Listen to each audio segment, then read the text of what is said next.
안녕하십니까. 거꾸로 투자하는 쇼킹 부동산입니다. 드디어 나온 전세대책 11만원 공급계획 시작해보겠습니다.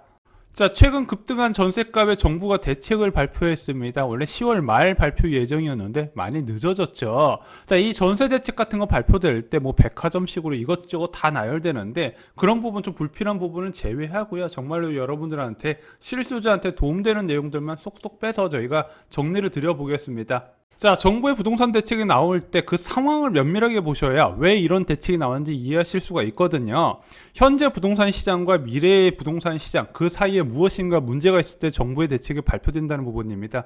현재 상황은 여러분들 다 아시다시피 초저금리 상황에서 매매 가격이나 전세 가격이 급등을 했죠. 돈의 가치가 하락했기 때문에 어쩔 수 없는 부분이에요. 자, 그리고 2021년부터 2022년까지 입주 물량이 부족하면서 매매 전세 불안 요소가 되고 있어요. 아무리 규제를 가해도 집주인들이 주택을 안 내놔요. 왜냐? 내년에 입주 물량 부족하다는 거 이제 다 알고 있거든요.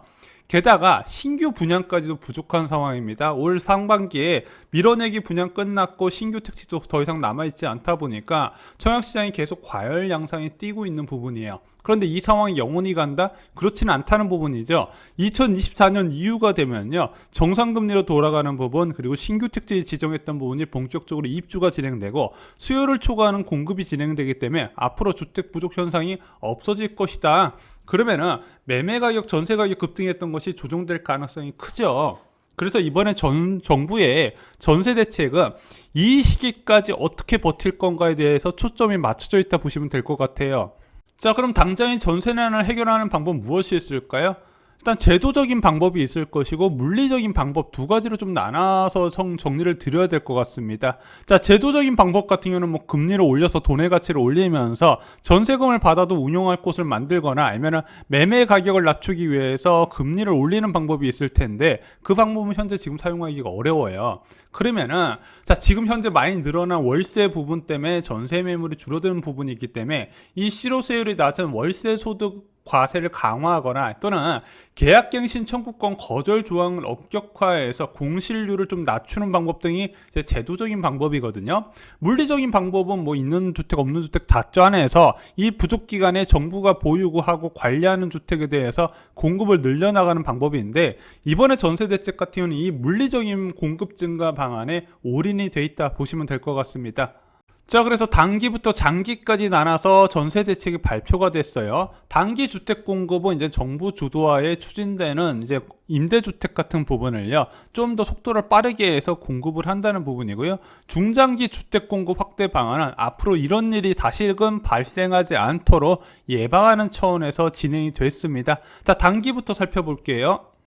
자, 먼저 단기 주택 공급 확대 방안에 나온 첫 번째는 공공임대의 공실을 활용한다는 부분이에요. 자, 2020년 10월 말 기준 LH나 SH 등이 보유한 3개월 이상 공실의 임대주택은요, 전국에 39,000호, 수도권에 16,000호, 그리고 서울에 5,000호 가까이 된다 그래요. 그래서 영구임대, 국민임대, 행복주택 안에 이렇게 비어있는 주택이 있는데 이것을 활용한다는 부분이에요. 어떤 식으로? 원래는 이런 식으로 공실이 생기되면 일정 기간 동안 그 단지에 임대주택 공실이 몰릴 때까지 지어놨다가 공공 입주자 모집 공고를 내는데 그렇게 안 하고 한꺼번에 진행을 해서 이것을 털어버리겠다는 거죠. 먼저 이들 임대주택이 대부분 월세 방식이에요. 영구임대, 국민임대, 행복주택 모두 다 월세 방식인데 이것을 전세형으로 전환을 하겠답니다. 전세형으로 전환을 해서 12월 중으로 통합 모집 공고를 내고 2월에 입주를 시켜버리겠대요. 한꺼번에 처리를 하니까 아무래도 확실히 효과가 있겠죠. 수도권에 15,000세대가 내년 2월에 입주한다니까 분명히 도움은 될 겁니다. 그런데 이 전세 기간을요, 6년짜리로 도입을 해요. 왜 이렇게 짧게 도입을 하죠? 아까 말씀드렸잖아요. 앞으로 중장기적으로 공급 과잉 때까지 버티는 대책이다. 솔직히 이런 임대주택 형태는요, 전세로 놓으면은 수지 타산이 안 맞거든요. 그래서 그 부분을 일단 6년 동안 전세 임대로 놓으면서 당장 급한 불부터 끄자, 이렇게 이야기가 나온 것 같은데 문제는 이 공공임대가 아파트는 맞는데 크기가 작아요. 행복주택 같은 경우는 이제 전용 면적 39제곱미터, 실평수 한 21평 이하 평수라고 보시면 될 것 같고요. 영구 임대 같은 경우도 이제 20평대가 안 되죠. 그리고 국민 임대가 그나마 큰데 전용 면적 59제곱미터, 실평수 분양평수 25평 이하라고 보시면 될 것 같습니다. 자, 그래서 이게 당장에 전용 59제곱미터에서 84제곱미터 아파트 전세난에는 해결이 될까? 조금은 부족한 부분이 있지만 그래도 없는 것보단 나아요. 왜냐하면 지금 전세난이 아파트뿐만 아니라 오피스텔이나 빌라까지 확산된 부분이기 때문에 이것을 도입하는 부분 나쁘진 않게 생각합니다.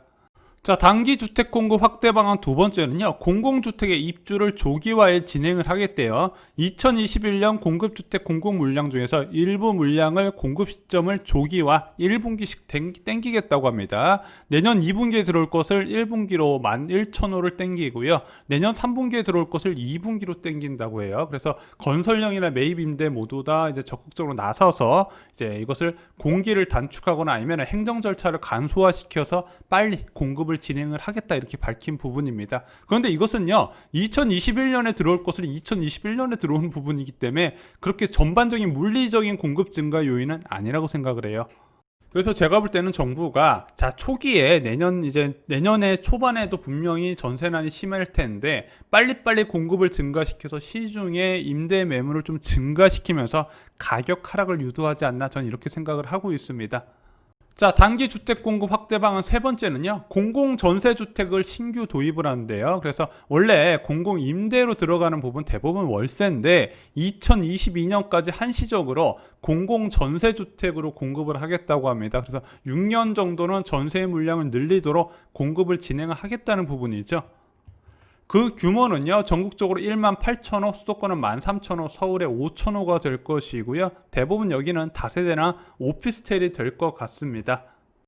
자, 단기 주택 공급 확대 방안 네 번째, 신축 매입 약정 임대주택 공급 확대 및 품질 향상이에요. 자, 아까 말씀드렸죠, 빌라 같은 거 매입해가지고 임대를 놓는 경우가 많이 있는데 그 물량을 내년과 내후년에 2배 정도로 크게 확대를 시켜서 내년에 21,000호, 내후년에 23,000호로 크게 늘려나간답니다. 그리고 좀 품질을 높이겠대요. 크기도 올리고 3, 4인 가구가 거주 가능한 중형주택 비율을 많이 늘려나가겠다. 그러면서 전세 물량 증가로 인해서 전세가 급등을 좀 막아보겠다. 이렇게 나온 부분인 것 같습니다. 자, 그래서 이 부분은요, 매입 임대주택을 하기 위해서는 사업자들이 열심히 주택을 지어야 되잖아요. 그에 대한 인센티브 방안도 마련을 했습니다. 이런 식으로 진행된 임대주택 사례 한번 볼게요. 자, 그동안에 매입 약정 공공임대 공급 사례 보시면요, 이런 식으로 다세대나 아니면 오피스텔 건물 등에 매입을 해서 임대를 놨던 부분이 있는데 대부분 공급 면적이요 1인 아니면 2인 정도 거주할 수 있는 좁디 좁은 면적을 숫자만 채워서 공급하는 경우가 많았는데 앞으로 이 공급 대상도 크게 늘리고 큰 평수 위주로 진행을 하겠다는 부분이 정부의 발표 내용이었습니다. 그래서 내년과 내후년에 많이 늘어날 것이고, 자, 토지 있는 사업주 같은 경우는 얼른 지원해 줄 테니까 공급해라, 지금 이런 인센티브도 내건 거예요. 자, 다섯 번째 내용은요, 3기 신도시 사전청약 확대 부분입니다. 수도권 공공분양의 사전청약 2,000호 확대해서 6만호에서 6만 2천호로 올라간다는 부분이에요. 큰 변동사항이 있는 건 아닙니다. 자, 여섯 번째 방안은요, 비주택 공실 리모델링에 따른 주거용 전환이에요. 그래서 오피스나 아니면 이제 상가 같은 거 이제 바꿔가지고 주거용으로 공급을 하겠다, 이런 부분이죠. 원래 여기에 제가 보기에는 이제 얼마 전에 큰 이슈가 됐었던 관광 호텔을 매입해서 주택으로 공급하겠다는 황당한 정책이 여기에 포함이 됐었던 것 같은데 이번 정책에서 호텔 내용은 여론을 의식해서인지 포함이 안 됐어요. 이게 뭐가 문제냐면요, 이제 국토부나 이런 사람들이 이제 인식을 잘 못하는 거예요. 진짜 시중에 필요한 주택이 뭐냐? 3인, 4인 거주 용도에 전용 59제곱미터에서 전용 84제곱미터의 주거난이 지금 심각하고, 그 주거난이 심각해지자 전용 39제곱미터에서 59제곱미터의 이제 중소형 평수까지도 지금 이제 전세난이 확대되는 추세거든요. 근데 자꾸 이 39제곱미터 미만의 1.5룸이나 1룸을 공급하려는 게 지금 굉장히 문제가 되고 있는 부분이거든요. 그래서 이런 부분은 이제 그냥 제가 볼 땐 백화점 시장 대책 중 하나라고 보시면 되고, 뭐 그냥 깊게 보실 필요 없이 그냥 넘기시면 됩니다. 자, 그래서 단기 주택 공급 확대 방안 내용을 요약을 하면요. 일단은 4년에서 6년만 버티자. 상기 신도시 공급될 때까지. 그래서 전세 물량을 최대한 늘리는데 이게 좀 크기가 지금 시장에서 제일 부족해하는 전용 39제곱미터에서 84제곱미터의 공급 방안은 아니에요. 대부분 59제곱미터 미만의 이제 2, 3인, 1인 가구의 이제 거주 공급이 많이 늘어나는 부분인데 지금 이들 거주 가격대에도 전세난이 일어나고 있는 부분이라서 일단은 뭐 도움이 아예 안 된다고 말씀드릴 수는 없을 것 같습니다. 일단 이런 식으로 11만 원한 숫자를 보여주면서 심리적으로 조금 많이 위축된 부분을 풀어주려고 하지 않았나 저는 이렇게 생각을 하고 있습니다. 자, 이런 임대주택은 어디서 찾아보나요? 이제 마이홈이라고 있어요. 거기 보시면은 공공주택 찾기 입주자 모집 공고라고 있잖아요. 여기 클릭하시면 매일매일 공고가 올라옵니다. 자, 여러분들 장기전세나 국민임대 같은 경우는요, 일시에 그 단지들을 전부 다 모아서 한꺼번에 공고를 내는데 아까 말씀드렸던 매입 임대 같은 거 아니면 행복주택 같은 경우는 완성이 될 때마다 공급을 하는 경우가 많기 때문에 여기에 매일 들어가셔서 체크를 하시기 바랍니다. 자, 이제 중장기로 넘어가서 앞으로 이런 전세난을 방지 위해서 어떻게 할 것이다 이런 계획을 한번 살펴보겠습니다. 첫 번째, LH 사업 승인 후에 미착공 물량 조기 착공 부분이에요. 자, 신도시를 지정하게 되면 기본적으로 35% 이상의 임대 의무 비율이 빠지게 됩니다. 그것이 굉장히 늦게 지연되는 경우가 많고요. 자, 보면은 공공 분양 자리도 사업 속도가 굉장히 늦어지는 경우가 많은데 이런 미착공 물량에 대해서 조기 착공을 진행해서 공급을 늘려나가겠다. 그럼 지금 당장 착공한다 하더라도 한 3년 정도는 걸리니까 그 이후의 문제예요. 자, 두 번째는요, 공공참여형 가로주택 정비 사업입니다. 이 가로주택 정비 사업 소규모로 재건축한다 보시면 될 것 같아요. 그래서 뭐 100세대, 200세대 아파트 단지뿐만 아니라 그 이하의 이제 주거 단지까지도 이제 정비하는 사업인데 이것을 서울에서만 하고 있던 걸 전국적으로 확대하고 공공에서 참여를 확대해서 사업 속도하고 물량을 늘리겠다는 부분입니다. 자, 세 번째는요, 택지지구 추가 발굴 추진이에요. 지금 이제 공급 부족 현상이 2014년 9월에 중단했던 신규 택지 중단했다는 부작용이거든요. 그래서 2017년부터 주거복지 로드맵 그리고 2018년에 3기 신도시 그리고 올해 8사 부동산 대책으로 계속 신규 택지를 발굴하고 있는데 이것이 공급이 아마 2028년 9년 정도면 입주가 어느 정도 마감이 될 거예요. 그럼 그 이후에는 어떻게 할 거냐? 그 이후에도 공급 과잉으로 아예 또 손 놔버리고 이런 전세난을 반복시킬 거냐? 안 하겠다. 신규 택지 지구를 추가로 발굴해서 뭐 4기 신도시 이런 식으로 간다고 일단은 이야기를 했는데 구체적인 방안은 나오지가 않았습니다. 자, 네 번째, 민간 건설 공급 확대를 위한 규제 개선. 첫 번째가 공공지원 민간 임대 공급 확대입니다. 제가 개인적으로 별로 좋아하지 않는 임대주택 정책이에요. 자, 공공에서 나서야 되는 임대주택에 민간 자본을 끌어들이는 부분인데, 자, 민간 건설사가 바보도 아니고 돈 안 되는 일을 할 리가 없겠죠. 그러다 보니까 이게 서민들을 위한 정책이라기보다는 확보된 임대 용지를 손쉽게 처리하는 방안으로 되어버렸는데, 지금 그것이 좀 지지부진하니까 문재인 정부 들어와서 공공성이 좀 강화되다 보니까 사업이 지지부진했거든요. 그거에 대한 뭐 대출도 많이 해주고 이런 식의 인센티브를 제공해서 공급을 늘린다는 부분입니다. 전 개인적으로 이거는 민간보다는 공공이 주도하에 확실하게 예산 배정해서 진행했으면 좋겠어요. 자, 아까 말씀드렸던 민간 이제 건설사의 참여 확대를 위해서 토지거래 허가구역 내 신탁을 통한 주택 공급을 허용하겠다 이런 규제도 풀어주겠다는 내용이고요. 리츠나 펀드를 활용한 중산층을 위한 건설임대 공급도 활성화하겠다. 그래서 시종 유동성도 해소하고 서민들한테도 주거 공급을 넉넉히 하겠다 이렇게 보는 부분인데 저는 이게 별로 마음에 안 든다는 거예요. 왜 임대를 민간 쪽에 맡기냐 이거죠. 자, 마지막으로 새로운 임대주택 유형 공급이에요. 지금 중산층 임대주택 제도는 거의 민간에 맡기다시피 해버렸는데 이게 서민들한테 절대 좋은 방안이 아니라고 말씀드렸죠. 거주기간도 짧고 그리고 임대료도 되게 비싸요. 그리고 나중에 이게 분양 전환한다 그래도 얼마에 분양받을지 알 수가 없는 부분이더라. 그래서 정부 주도하의 임대주택, 중산층을 위한 임대주택 공급이 필요하다고 하는데 야, 왜 중산층 임대주택이 필요하냐? 여러분들 외벌이 같은 경우는 이제 아무리 좋은 기업 다녀도 한 달에 100만 원 이상 저축하기 힘들어요. 4, 5억짜리 주택 매수하는 거 힘들어 하시는 분들이 분명히 있습니다. 그 사람들을 위한 임대주택이 나와야 돼요. 그래서 대통령이 지시해서 질 좋은 평생주택에 대해서 공급 방안을 추진하고 있었고 그 대책이 나왔습니다. 2025년까지 중형임대에 전용 59제곱미터 이상 85제곱미터 이하의 6만 3천호를 공급을 하겠다고 합니다. 그래서 기존 주택 유형 통합은 선도 사업을 거쳐서 2023년부터 본격 적용을 하겠다. 그럼 어떤 주택이길래 그러냐? 일단은 거주기간이 30년으로 크게 늘어나요. 그리고 소득 요건도 완화해서 소득 높은 대기업에 다니는 사람도 외벌이면 들어갈 수 있게 하겠다. 그래서 평범한 중산층도 다 포용을 하겠다, 이런 부분이고요. 이제 임대주택 같은 경우는 굉장히 싸구려 마감재를 쓰는 경우도 많고 이제 거의 숫자만 채우는 경우가 많았는데 창의적인 디자인에다가 자재 이런 것도 잘 써서 정말로 좋은 주택에다가 좋은 위치에 공급하겠다고 계획을 밝힌 겁니다. 그리고 이번에 추가된 내용인데요. 소셜 믹스 형태로 만들겠대요. 예전에 이명박 대통령 때인가 보금자리 지구 진행했을 때 전세, 장기 전세 30% 그리고 분양 30% 이런 식으로 진행한 경우가 있거든요. 그래서 그 아파트 단지 사는 사람이 누가 임대고 누가 매매인지 잘 모르는 경우가 많았어요. 그런 식으로 다시 진행을 하겠다. 이건 제가 볼 땐 잘하는 거예요. 그리고 기존에 이 공공임대 아파트 중에서 좀 노후화된 데가 많이 있는 거를 이제 재정비한다고 했는데 그 재정비할 때 전부 다 임대로 넣는 게 아니라 이거야 소셜 믹스로 공공 분양과 임대를 추가해서 분양도 좀 물량이 나오도록 유도를 하겠다고 밝혔습니다. 이건 새로운 내용이에요.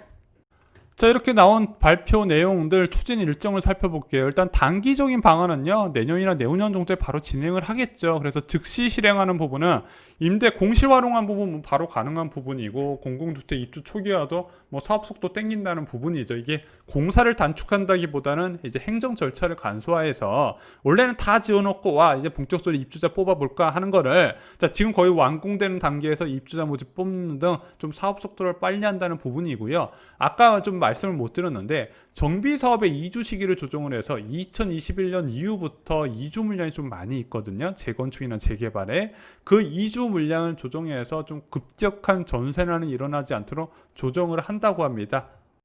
자, 그리고 공공전세 주택 신규 도입은 내년부터 추진을 하면서 당분간에 임대 물량이 월세형이 아닌 전세 매물이 많이 늘어나도록 유도를 한다는 부분이고요. 수도권 사전 청약 확대 부분은 2,000호 증가하는 부분이니까 그렇게 큰 의미 부여 안 하셔도 될 것 같습니다.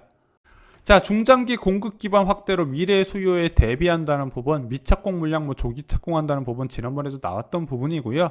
택지지구 추가 발굴 부분이 이번에 처음 나왔던 부분이고, 공공참여형 가로주택 정비 사업을 이제 전국적으로 확대한다는 부분, 아마 이제 수도권, 경기도 지역에서 많이 지원이 될 것 같습니다. 그리고 민간 건설 공급 확대를 위한 규제 개선 부분, 아무래도 민간 중심의 임대주택을 많이 늘어나게 하겠다는 건데, 저는 이거 좀 공공이 했으면 좋겠다. 그리고 마지막으로 질 좋은 평생 임대주택, 새로운 유형의 임대주택이 나왔다. 그래서 전용 60제곱미터에서 85제곱미터 미만의 중소형 평수를 공급한다.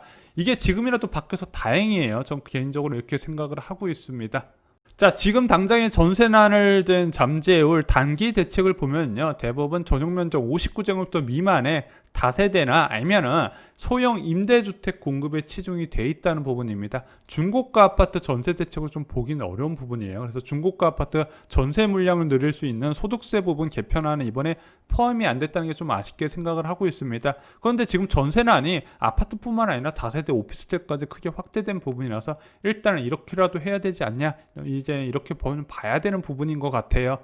이상으로 쇼킹 부동산 마칩니다. 좋아요, 구독, 공유 꼭 부탁드립니다. 감사합니다.